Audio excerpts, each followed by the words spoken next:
ये इतना पैसा है, कितना इंटरेस्ट है, इंटरेस्ट में से हमको कितना मिलता है, कितना बचा के फंड में डालते हैं।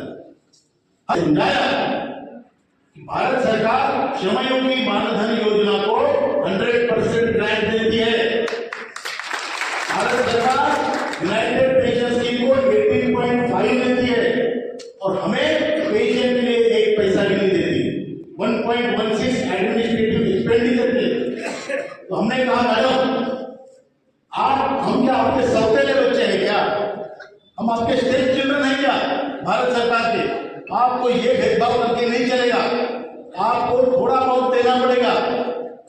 तो हमने ये कमेंट किया है कि भारत सरकार ने 8.33 जितना हम देते हैं उतना भारत सरकार ने भी देना चाहिए।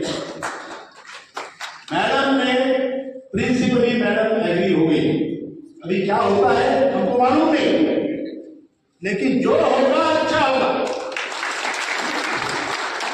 उसके बाद 4 लेबर मिनिस्टर बदले भी मनसुख मांडविया जी से हमारी 4-5 मीटिंग हुई। वीरेंद्र सिंह राजावत जी थे, हमारे मुख्य सलाहकार टी.एन. पाटिल जी थे और हमारे ये इतना पैसा है, इतना इंटरेस्ट है, इंटरेस्ट में से हमको कितना मिलता है, कितना बचा के फंड में डालते हैं।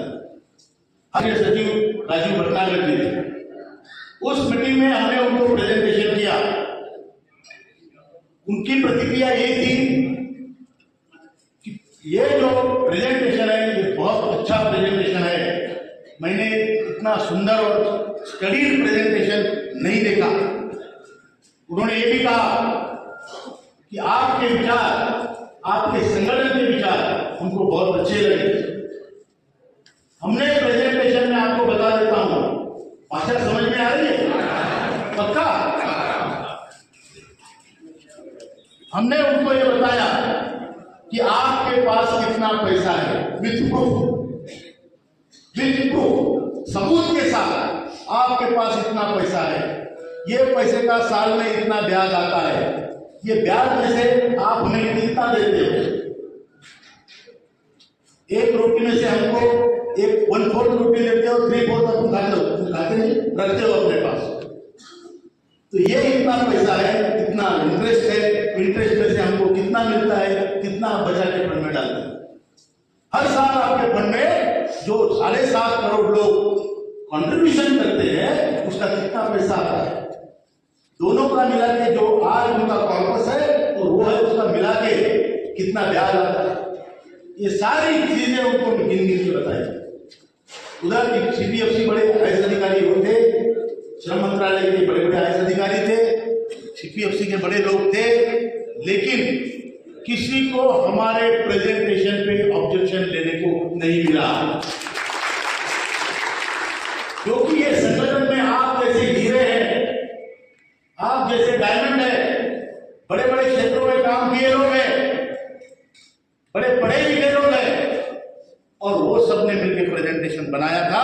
हमने तो सिर्फ प्रेजेंट करने का काम किया है।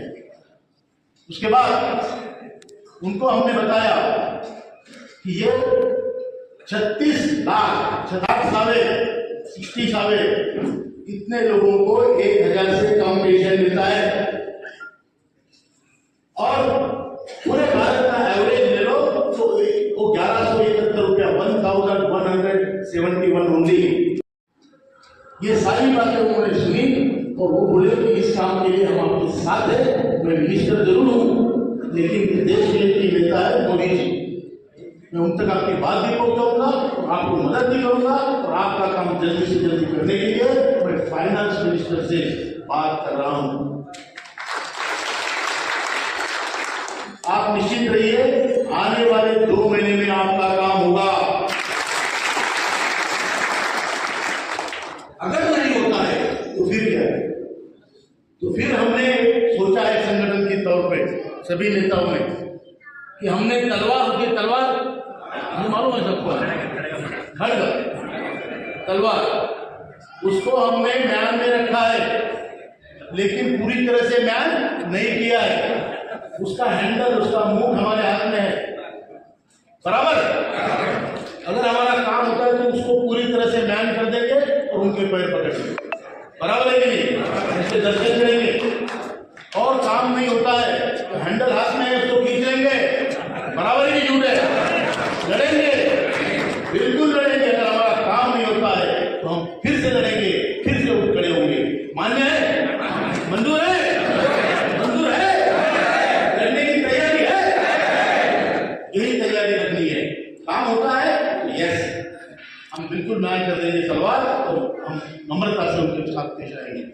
लेकिन काम नहीं होता है तो ये क्रूर सिस्टम से, इस क्रूर व्यवस्था से हम डरने वाले नहीं हैं, क्योंकि हम डर में सड़ते सड़ते मरने से लड़ने। आप सभी से अपील है, इस खबर को ज्यादा से ज्यादा शेयर करें, हर EPS 95 पेंशनर्स तक यह संदेश पहुंचाएं और इस आंदोलन को और मजबूत बनाएं। EPS 95 पेंशनर्स एकजुट हैं, संगठित हैं और जीत के बेहद करीब हैं। 7500 रुपए प्लस DA बहुत जल्द। तैयार रहिए बड़ी खुशखबरी के लिए। धन्यवाद।